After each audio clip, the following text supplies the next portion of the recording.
I'm moving and determining a moving company. I see some reviews. They're kind of all over the place. Some of them I believe, some of them I don't. What is your inclination when you look at a review for a restaurant or some service? Do you want to believe that the company is good or the place is good? And you're trying to, convince yourself of that? Or are you like a pessimist that's like, just like if you see anything, you get scared away from it? Because I find myself like wanting to explain away the bad reviews. Or I see a restaurant and I'm like, oh, well, that's probably not fair. How do you sort of handle online reviews? If I Googled it or something, it comes up in maps. If I click on it, I want to go to that place. And then if the reviews are bad, I believe the reviews. So How then I quickly move can you on. does that talk you out of it? How much does it take? If it's below 4 stars, I don't mess with it. I don't think it's worth it. Even Wow. if the people, because then you can kind of get into that whole. You said it earlier. It's like, oh, only the people that are upset leave reviews. But it's like, well, you got a lot of upset people. Like people that are just content or happy, like probably don't even leave reviews unless they're awesome. So I would just, I don't know. I mean, I just below 4, I'll just find another restaurant. There's plenty of them out there. I feel like that works for a restaurant. A moving company, though, to Ariel's earlier point, Yeah, I mean, I would do. they're all going to have crappy reviews. Have you in your search for a moving company though? Are all of them like below 4 stars? Well, I mean, then it gets tricky because a lot of them are movers, but I'm not looking for a mover. I'm looking for a store. Yeah, I'm similar to Bobby in that if it's 4 stars or below, I just no, I'm out. See, I don't really pay attention to reviews, definitely not for restaurants. Maybe if it was a service, like a moving company, but I would prefer when it comes to restaurants or something like that. I just like don't feel like what I enjoy is what the average person enjoys maybe, or like I'm willing to deal with like an environment that is maybe not as traditionally appealing. You're a hippie. I don't know. Yeah, you're a hippie. Well, I don't know that I'd say that, but I think that I would A prefer bohemian. I don't want to, no labels, Michael. Okay. I would just prefer to go and like have an experience and then form my own opinions about it. Cause I feel like I'm not looking on Yelp for like a Mexican restaurant. I'll ask a friend where, do you have any recommendations? So I'd prefer take somebody else's recommendation than search something and then look at the reviews. Now I might look at the reviews afterwards to validate my own feelings about a place, but I generally avoid them to begin with. So like if you go to a place, like let's say you go to a restaurant and you have a negative experience, what's your reaction after? Because when that happens to me, it's like a waste of the experience. Like I could have had a nice evening out and instead I've gone to this terrible restaurant, spent my money, and I wish I wouldn't have done this. What's a negative experience though? Yeah. It's a great question. I mean, for me, I think it would just be like bad food, bad service. Like if we're talking restaurants, like just the standard stuff. I'm not super crazy about, I don't need the highest level of service. Like I like fast food places and all that, but You're not checking like Taco Bell's ratings before you head over there? no. Yeah. So I look at the photos of the food almost always if it's a new place, and I can tell pretty like you can scroll through the photos and be like, yeah, this is good, or yeah, this is That's like, typically not what even I close. do. And then if I get there and honestly, even if the waiter is, I justify it. Well, if I have a rude waiter or waitress, I would probably be like, well, they're probably just having a bad day. Like maybe something bad happened to them today. Like, I don't know. I wouldn't get upset about it. I've never left, I don't think, a bad review for a restaurant or anything like that. I tend to do good reviews because I want to help the business. Yeah, I if we're talking about restaurants, I agree. I think I typically hit the photos and can pretty quickly tell what kind of restaurant it's going to be based off photos. Even just like I can tell by glassware and just the vibe what kind of restaurant it's going to be. One thing that Ariel said is she doesn't look at reviews before she goes to a restaurant, which is clear because the average review of Emo's Pizza is 3.7. Yep. That was great. Good one. That was good. Good setup on that. Uh-huh. It was beautiful. That's the only joke we get to make about St. Louis or anything related to Ariel today. we've exhausted. You guys, it's your one. Quotas Are hit. you It's happy nice. with how you've, filled that slot? I feel like I did a good job. Yeah. Okay. That was I'm good. very content with that. Yeah. Okay. Great Good. work, Michael. Good. Nice job. That's what you call a callback. Oh, thanks. Yeah. Yeah. Going back to the question about, a bad experience at a restaurant, I feel like you could go to a really nice restaurant and have a really shitty experience though. Just like the company's bad or something, or I don't know, your kids are crazy and you're just like, we wasted a night out, to go and Mhm. hopefully eat good food, have a nice time, but it turns into a, bad time. So I don't know. Or if you're in a Yeah. bad restaurant, the service is bad, food is bad, you can have a really fun time just like making fun of it with your partner or something. I love that, Did you hear what they That's said to true. me? Yeah. I feel like, I don't know. I think for me, it's just like, I just don't want to waste that 2-hour experience at a place. Like, so for me, it's like I would rather spend 30 seconds just like doing a quick glance at the reviews to just like verify, like, oh, 4.2. Okay, I can handle that. Mhm. Versus going in blind and coming out on the other side like, oh man, we made a mistake that cost 2 hours and $50. Yeah. I will say with the moving company, Michael, I looked at pods. And it's like a 4.0, but some of them were like 3.8. If it's close to a 4, like if it's like 3.8, 3.7, I will look at the reviews to see if it's like people that are upset are just incompetent, because that happens a lot in reviews where they're like, I did something stupid and they don't think they did something stupid. So I will look for something like that, non-food related. I would give them the benefit of the doubt if it's close to 4. So earlier we were talking and I posed the question to Bobby, if you were a ghost and you had to haunt Michael, what would you do? And so we declined to actually talk about that earlier so that we could talk about it now. Yeah, all of our conversations are now content. Mhm. So Yeah, it got weird earlier for we're some reason. influencers now. I know. Michael had a response that kind of caught me off guard. So I was like, oh, maybe we shouldn't talk about that. But I do want to point out that this all came because I'm sitting in a new chair that is I don't know what you call it. It's like a active sitting chair or something like that. Core 360. I don't know if I'm allowed to say the brands, but we will. Hopefully they'll sponsor us. And there's no back. And I was like spinning around, and Robert. Who recommended the chair to you, Bobby?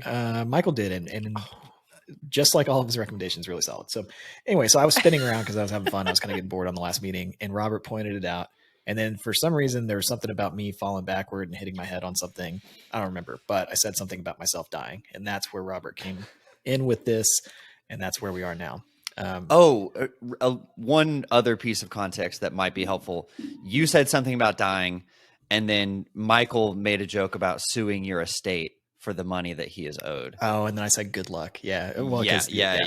Which okay. I think that's what brought about the haunting. Well, I think it's also important to note that Bobby said when he dies, none of us are ever going to get paid anymore. Like even if we're owed a paycheck. That's right. That's right. Yeah. Okay. There we go. Okay, yeah, okay. Now we're getting. Let's to the color in both sides of the coin here. Okay. Yeah, I bluffed a little bit that there was some kind of auto cutoff feature if I die for the employee pay. So Michael said he would sue me, and I was like, well, good luck. And then I don't know. So what was the original question, Robert? What would I do? The original question is, okay, hypothetically, you're spinning around in your new active chair and you happen to take a tumble and it doesn't work out well. Michael then proceeds to sue your estate. So from the afterlife, you are now tasked with haunting Michael to get back at him for trying to sue your estate. What do you do to haunt Michael? Honestly, my first order of business would be to watch what he does when he watches 2 hours of C-SPAN every single day. I would want to know what that is, because I have never watched that for more than 10 minutes. So I would just I would observe for a little bit and be like, what is he doing here? Why is he doing this? Good approach. That would get boring really, really fast. And so then I think from there, honestly, I don't think I would like do anything bad to Michael. I like Michael, and I think I would, if anything, I would try to help him. Like if he was going to say something offensive, like wildly offensive to somebody, or if he was going to say something that they were going to take the wrong way and get upset about it, I would like move something. I would distract him. I would like tip something over or whatever. So then he'd be like, oh, what? And then forget what he was talking about. And I would probably just do that a You'd lot. censor me? Yeah, what I would be doing is helping a lot of people through helping Michael. And I would be really reaching a lot. It's, as charitable as I can be. And so I think that would be the best way to use my time. Just smoothing down his rough edges, you think? Yeah. Well, yeah. I'm surprised he already But doesn't have somebody doing that for him that's already dead. I would, ask you Maybe he not does. to do that because I feel like Michael would lose his essence. He wouldn't be the same. And I like him the way that he is. Even though we disagree on a lot of things, I would like to keep Michael the way he is. I vote for that. Okay, fine. I mean, guess not that we're won't do voting, that. not that you asked my All right, opinion. now I got to think of something else that I would do. Everyone cast your vote. Honestly, to be really, really totally honest, I would not be hanging out in Michael's house. There's a lot of other things I would go do. And I think based on the way that I am now, I would feel super uncomfortable, like just watching somebody do something. Like, I think it would freak me out to do that. Don't you think you'd settle into like the I'm invisible, no one can see me? Like when you really, really believe that, I feel like then But do I really want to do that in your house? no.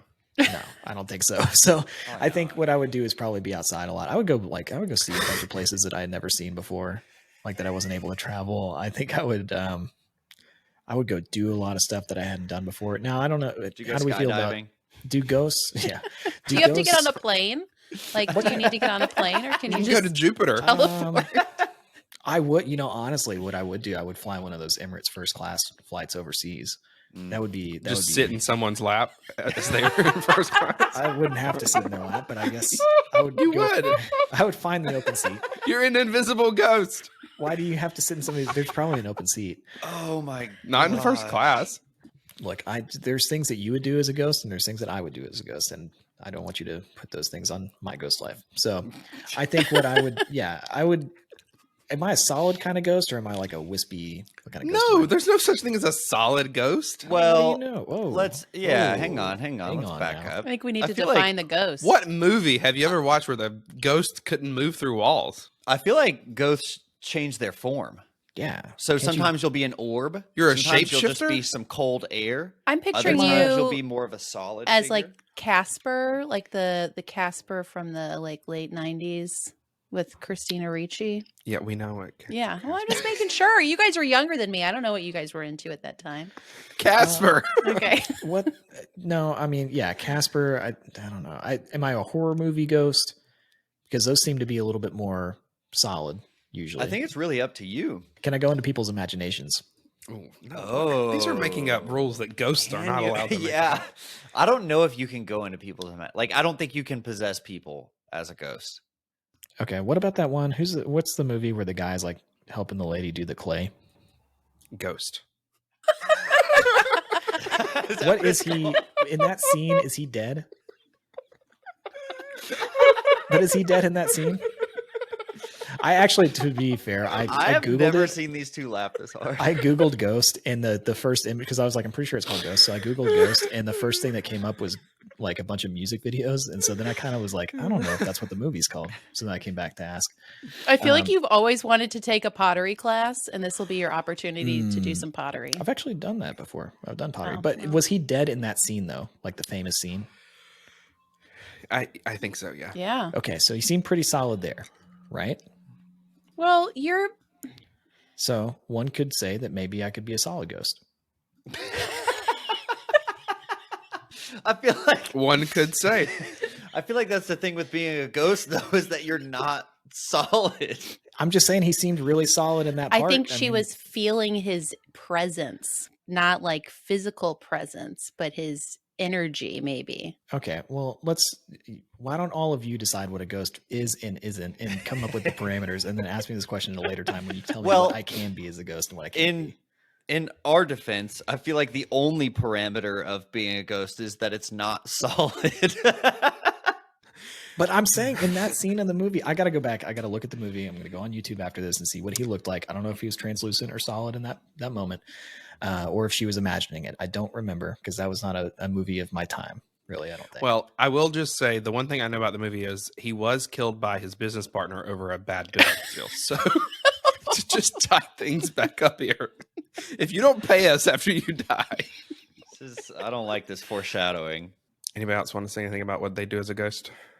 I know what I'd do as a ghost if I were haunting you, Michael.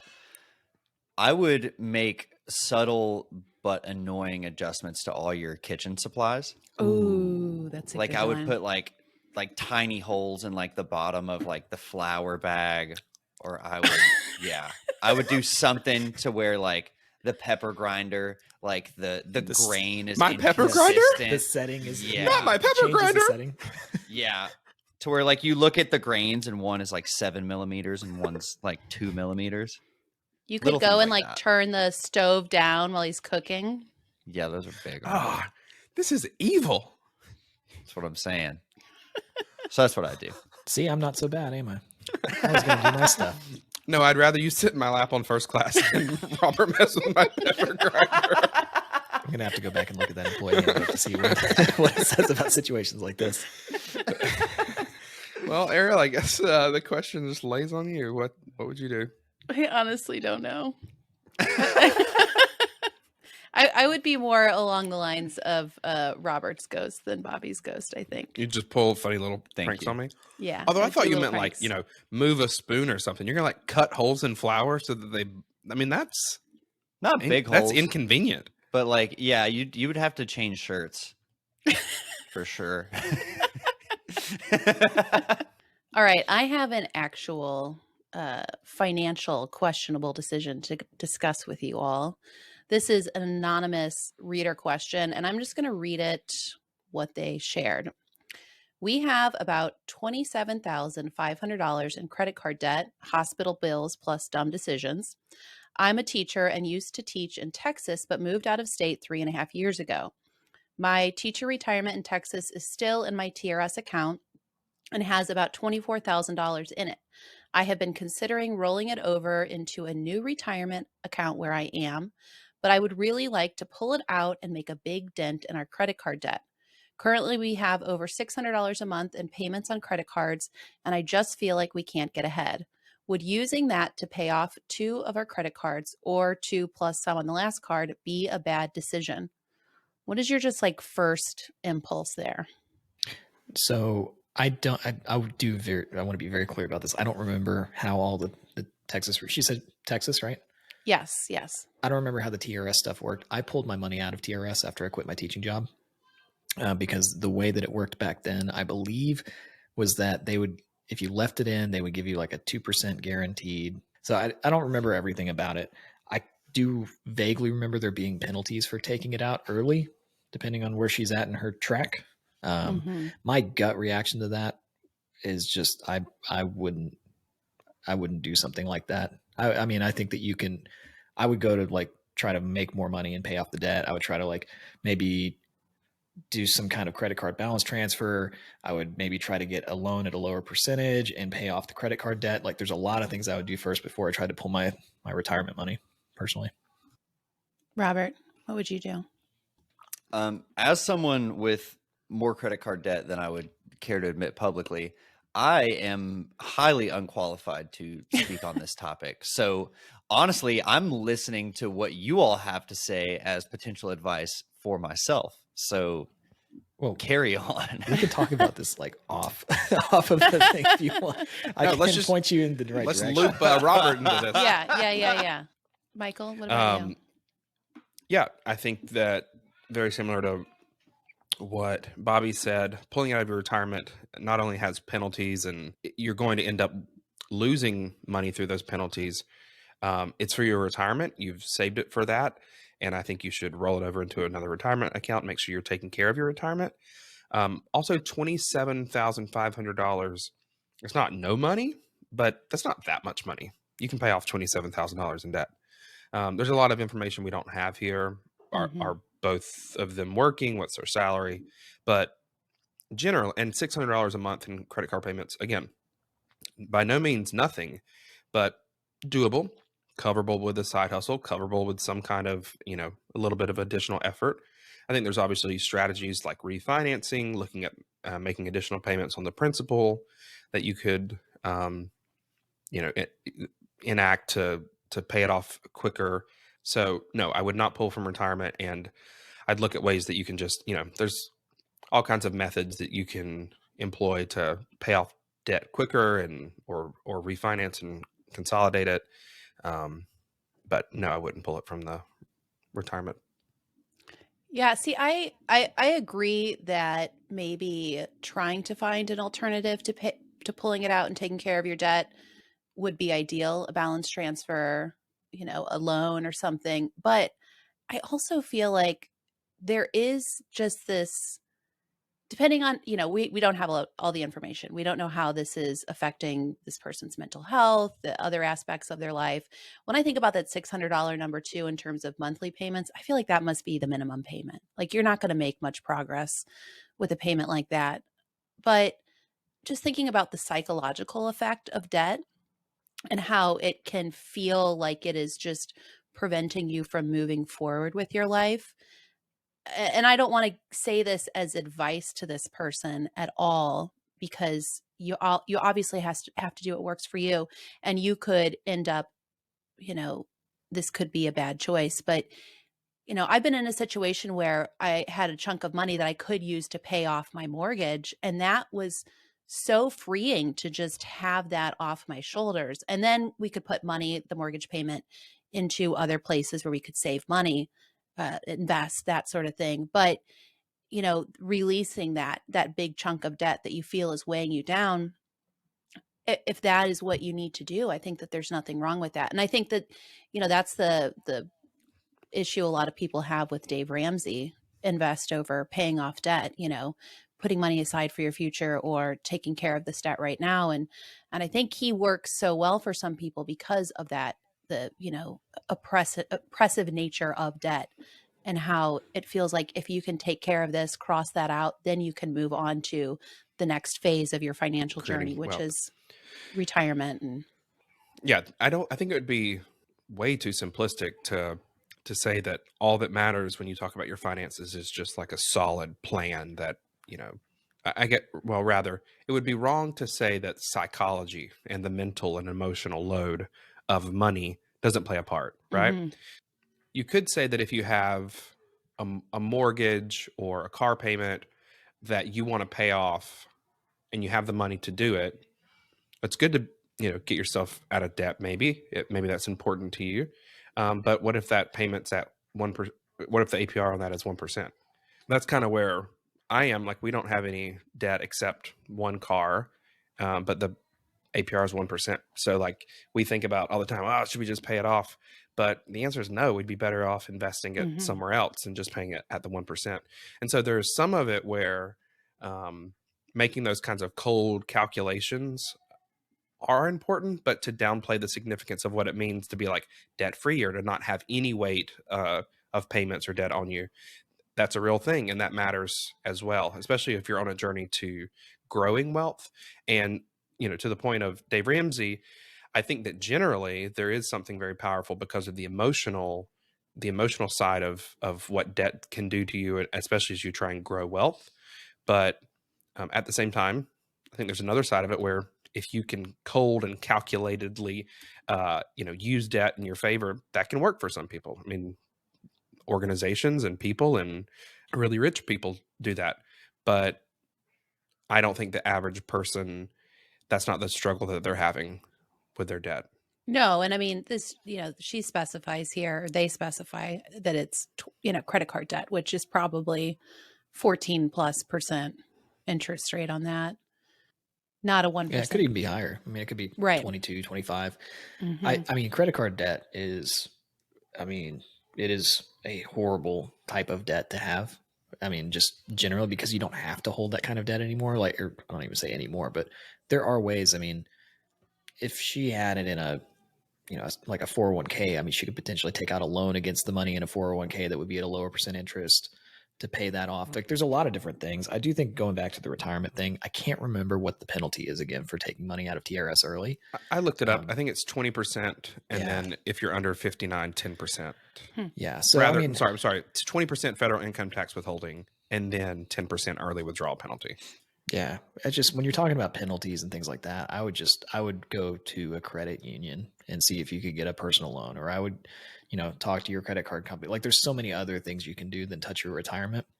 And I just don't Hmm. think there's many benefits to doing it unless you absolutely had to do it, which I still don't think. Like for me, like our retirement funds, I don't even think of as money at all that I would ever touch. I just don't. It's just not even in my mind to do it. Hmm. I think the other thing, the issue that I would have with her taking the money out of the retirement and using it to pay the credit cards too, is the debt says it comes from hospital bills and dumb decisions. Okay, hospital bills, that's, get that. But what are those dumb decisions? Are you continuing to make those Yeah. choices? Are you continuing to do whatever it is that brought on this much debt in the first place? Because if that's the case, risking your retirement to just wipe that slate clean and then start doing it again is not going to Yep. help you get ahead in any possible way either. So I think you would have to really make sure that you are addressing the actual issue that was causing this in the first place. We don't know that Yeah. information. I mean, again, Dave Ramsey's kind of like rice and beans, beans and rice. The point is, in the bleeding, you have to make sure that you are stopping the behavior that got you there in the first place. And again, it's not a small amount of money, but some people have hundreds of thousands of dollars of credit card debt. This is definitely something tackleable. Not knowing what your Yeah, I salary agree with is that. or where you are in life, stop the bleeding, stop the Mhm. spending, make a plan, start paying it off, start paying off more than your minimum payments.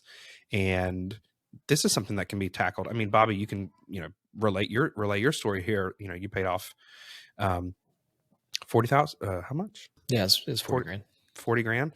Um, and you did it.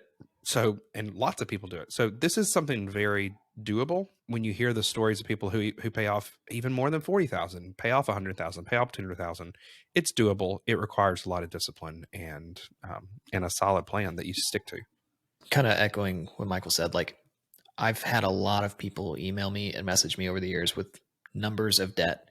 Not to minimize this, but that is a very tackleable number. That is I've had people email me and said like, "Hey, I'm just $475,000 in student loan debt. I don't know. I'm a single mom. I don't have there's nothing I can do, and they're totally trapped. This is not that. Like you can hustle. You can make an extra $1,000 a month, or you can cut down your expenses as much as you can. Like you could pay this off in a year if you really hustle. You could pay it off in 2 years if you wanted to take it easy. Like this is a very, very doable thing. I think a lot of people just don't, they want it gone now, but I don't think that having it gone now is the best path usually for something like this. Two things. The first thing that I want to mention is, you getting emails, Bobby, from people who are talking about the amount of debt they have. Most people don't hear about the amount of debt that other people have. It's not something that you want to share personally, publicly, in any sort of way, because there's shame attached to it. And I think it would be, it's one of the things, well, I guess I love about the Facebook group that we have, the Millennial Money Facebook group, is that people do talk about this stuff, and it's not normalizing debt or these financial issues to a point where you're like, oh, it's okay, it's no big deal. But it's like reminding you that you are not alone in it. And I feel like sometimes with something like credit card debt, there is a shame to even dealing with it, because it's like admitting that there is a problem with it and that you have to deal with it. So, I feel like it'd be great if more people just actually talked about this stuff openly, because this person probably would feel better, like, oh, it isn't so bad, I can tackle it. They probably don't even understand what the steps would be to tackle it. So then that brings me to my next thing is, we can't give this person a real plan because there's so many pieces that we don't know. But like, if you were to start to kind of outline something for somebody who, our friend Robert here, or anybody else like who wanted to make a change and get rid of some debt, what would be the kind of action items that would be in that outline or that list of things? So I've helped people do this before, mostly friends, but I have had a lot of people that have emailed and asked what I would do. I think the first thing I would do before I even did anything else would just be like download Mint or download something like Personal Capital and actually start tracking what you're spending. Because I Mhm. think most people don't really know how much money is going out and how much money if they just cut some subscriptions or, cut back on certain things while they're trying to pay off debt. Like they have a lot of power just within their own budget and what they're already making. So I think just kind of knowing that. So the second thing I would do is I would start researching just snowball versus avalanche. Debt snowball, just Google it. Debt snowball versus debt avalanche. What I found is like most people don't even know that that's a thing, like that those are strategies that you can use. Because most people that get into credit card debt just don't even know what it would look like if they paid X amount more per month, toward their credit cards. And then like most of those tools, even like free ones online, they'll spit out basically like an amortization, like here's what you need to do. If you pay it off, if you add this much to your payment every single month, you will pay off your debt this much faster. And like just in doing that is like enough for a lot of people. And then the hard part is that you have to actually stick to it, which has been the disappointing thing. Like when I have helped people with stuff like this, most of the time they fail because they're like, there's something that they just don't want to quite give up, or they just aren't quite disciplined enough, and they'll do it. They'll work on it for like 3 months and then they fall off and they're back to spending whatever they were spending on DoorDash or, whatever. They're back to doing whatever they were doing, and then they just kick it down the road. So you can't do that if you actually want to pay off the debt. Yeah, that's a good point. Yeah. I mean, I think an example I know on about $25,000 of debt, if you were to pay half of that payment, $300 more, you'd probably end up paying off 3 or 4 years in advance. So the kind of amortization and compounding nature of extra payments or making strategic payments at different earlier has a big effect. The thing I think that I agree with everything Bobby said, figure out what you're spending, stop the bleeding, and then figure out what method you're going to choose. I'd say all that. But I think the first thing I'd put before any of that is just inside of your brain, stop thinking about it as the laughable, cringe, joke that you can't even, I can't even think about that. I'll never pay it off. Like there's this kind of thing we do. I see a lot with people with huge numbers of student loan debt, especially because it's like, oh, I'll never pay it off. Well, you have to stop thinking about that. It's not some amorphous thing that one day you'll get to. It's debt, and you have to have a plan for it. And so I think just in your mind thinking, nope, this is debt that I owe, and I need to figure out a plan, a strategy of how I'm going to pay it. And like you said, that could be at medium speed, that could be at warp speed. That's another decision you have to make, but it can't be this like thing you laugh about at brunch, right? You have to like think about it as debt that you owe, but you can pay it off. And I think after that, then kick in all of Bobby's steps. Well, you can also do things like call your credit card company and see if they'll lower your interest rates, a little bit. They might do something like that. And that's a very tangible thing that will make however much you pay towards your debt every month go that much further, Yeah, I think the awareness is like a huge part of it. And that's actually one thing that I'm sort of taking into this year is like being more aware of finances. And like, I think I mentioned on one of the previous podcasts, like I've always had trouble with a budget and actually like sticking to that.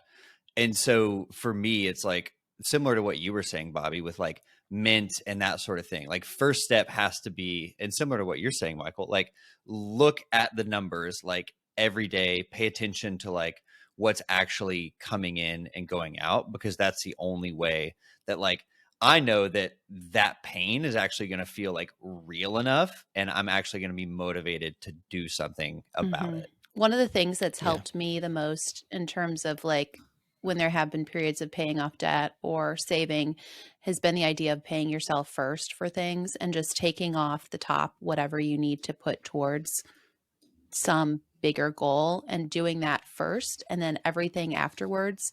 And we don't keep a budget because that it's like everything comes off the top, and then whatever's left over is whatever's left over. And there's something that's so simple about that. That makes sense to me. And I think that's the other part too. You have to find what simplifies this, what makes this doable for you.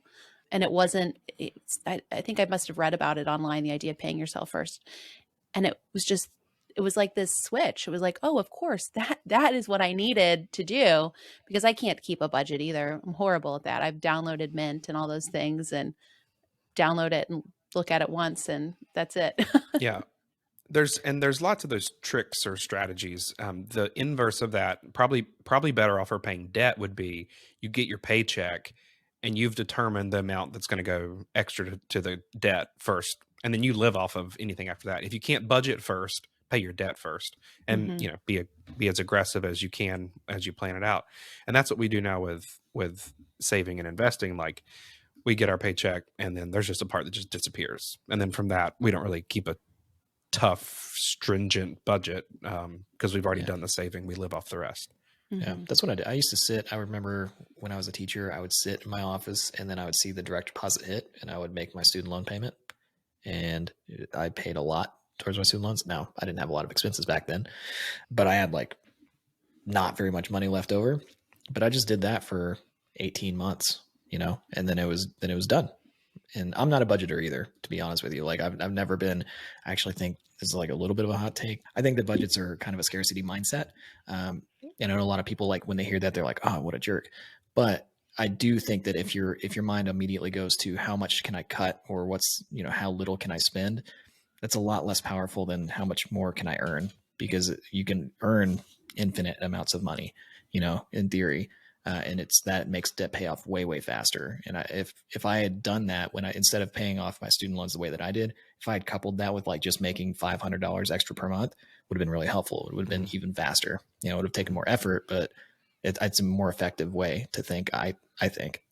Yeah, I think the one thing I'll add to that is, like, I don't have scarcity mindset to a flaw, right? To where it's almost like I almost have to have reality checks with myself sometimes of like, okay, this feels like just like Yeah. wishful thinking without too much to back it up. So it can't just be like, oh, well, I can always make more money, right? It has to be like, well, how much more money? When are you going to make it? And how are you going to make it? Yeah, I have the same thing where I don't really struggle with a lot of scarcity mindset. Um, I kind of just think like, I'll figure out a way to make more money. But with that kind of like abundance mindset or baller mindset or whatever we want to call it, I think the thing that it just has to be coupled with, and this is very simple, is just awareness. So using Mhm. some kind of tool just to know, and that's if you're in debt and you're trying to pay it off, or if you're doing fine. Like, we use Copilot, and we don't use it to budget. I just look at, how much are we spending in this category, that category, are there trends over time? Did we spend a lot more this month? Just to kind of like do that internal, like, oh, well, probably don't. I do a lot of just like subconscious, like I sort of know where I'm at, but being aware of how much money you have, how much money you're spending, where it's all at, not obsessing over it, not maybe you don't want to be the guy doing the envelopes and the moving pennies around. But I think if you have that awareness and an abundance mindset and a plan, that's like gold right there. I don't agree entirely with the idea of just thinking more abundantly will help you take care of debt or get ahead, because I think that there are some of us, I've been in this position for sure. I think a lot of people have, where you just are like just making dumb choices with your money. Like, why do I always, like, I don't know, you stop at Starbucks out of a habit and you don't even enjoy the coffee that you're drinking. Like, it doesn't bring any value to your life and you need to cut that out. And so maybe that is awareness or something, but I do think that there is some value in kind of, if you are having a financial issue, assessing what can be cut. Because I think when you see when you look at all of those things, all those line items, is it worth it to you? Like, what feels better to you? Does it feel better to get that coffee? And I will never say that, just cutting a coffee is going to help you retire one day or pay off debt or anything like that. But, I think that there are some things that you can cut. I agree, though, that you can make more money, and that is more effective, faster, will expedite your plan for sure. But I don't think that there's anything wrong with feeling like going into your budget and cutting. There is the problem where, you can only cut so much, though, Well, it feels for like sure. marrying all this together would be, Yeah. let's Yeah. say you have credit card debt. You take a healthy, aggressive payment the second you get paid. You Hmm. stop spending on the credit card, cut it up if you have to, and then you're just living off what you have, right? It's if you're not a good budgeter, if you don't know that you have the discipline, if you commit to not spending on the credit card, well, you're not making the problem worse. you have an aggressive payment that comes right off the top, and then you're just living. maybe that's when you're digging in your couch for $1, but you're saving yourself from the problem getting worse. Mm-hmm. I feel like that's what a lot of people don't do. They keep making it worse, and they're making it worse at a greater rate than they're helping to make it better. Yeah, everything's a balance. I do agree. It's when I say it's a scarcity mindset, I've seen a lot of people that just solely focus on what can I cut, and they start cutting back things that they do enjoy in life that do bring them joy because they feel like there's nothing else I can do other than just cut. And I think that's the wrong. I don't think, and I don't want to say wrong direction. I think that that's not the most enjoyable direction. I think that you can work a little bit or, be resourceful and keep the things that you actually enjoy. But like, I just found out I was paying $10 a month for Uber Eats. I don't use Uber Eats. I was pissed last week because I saw that. And what I did was they had a promotion. They got me with one of those push notifications.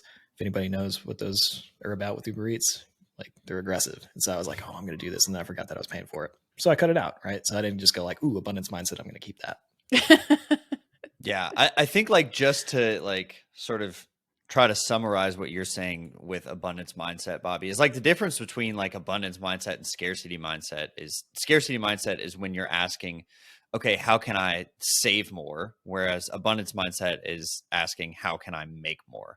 And that's obviously like overly simplifying it a lot, but like, to me, that's how I think of the difference between the two. Yeah. To me, it's like, which one do you think first? Like if you, because you can think like, oh, how can I save? But for me, and I know it sounds like for, at least Michael and Robert and probably Ariel sometimes too. Like I always think, how can I earn more? And then it's like the secondary thought is like, oh, what can I cut to? And I think it's a small flip, but if you just do that, like you'll do much better over the course of your life financially, I think. Yeah. So lots to be said about credit card debt and debt in general. I think that everything we're saying, I don't know how to exactly to synthesize it, but I think it's about knowing your own personality. I know I can't trick myself. That's why like when I was, making less money and had debt to pay off, I just took it right off the top. Like that's the only way I had where I couldn't trick myself into playing games with money or spending too much money or not paying off enough debt. So it just came right off the top. And so know yourself, know what works for you. If you're in a scared place, how can you empower yourself to take control of your money? You need to know what's going on. This goes back to a question we had last week or so of, hiding the bank account information. No, you need to know what's going on so that you have the power to make good decisions. And then from there, regardless of where you're at, if you have $20,000 or $200,000 in debt, there's always something you can do, and it's not going away either. I think those are the two things, and that doesn't have to be a scary thing. It can be sobering, but it doesn't have to be scary. So, can I just say this to this person that's anonymous? They're doing better than other people that I've talked to in the past. When I first started Millennial Money Man and I quit my teaching job, I had a friend reach out to me, and they were in a similar situation. Kind of, they were trying to pull their money out of their teacher retirement, and they were like, how do you do this? Like, what should I do with it? So I told them what I did, because I basically pulled mine out and then I rolled it into just a normal retirement account. And instead of doing that, they took it out and they bought a car, a very fancy, very expensive performance car. They sent me a picture of it too. And I was like, dang, you didn't do anything that I told you. So wow, this person's on the right track. I think so for sure. So to end it off, I think we all agree it's a questionable decision to pull from your retirement, but that does not mean you don't have any options. There's plenty of options, and hopefully you have you feel like you've been equipped with a couple of them from this conversation. Yes, I would agree with that. I would also encourage this person just to like talk more about what's going on with their money. Find more people to talk about it with, than just a Facebook group, or talk more about it in the Facebook group, because I think I think it just helps everyone overall. If you just talk about what's going on, get advice. Do I know this person? I don't know. Oh, okay. Let's talk after and see if I know this person. Okay. All right, everybody. Thanks for listening to this week's questionable decision. We will be back next week with another one. If you've got something you'd like us to discuss, you can text us at 321-222-0203. We have some awesome emails that we send out every week, and you can join that incredible email list. There's a link in the show notes to do so. We will be back next week and talk soon.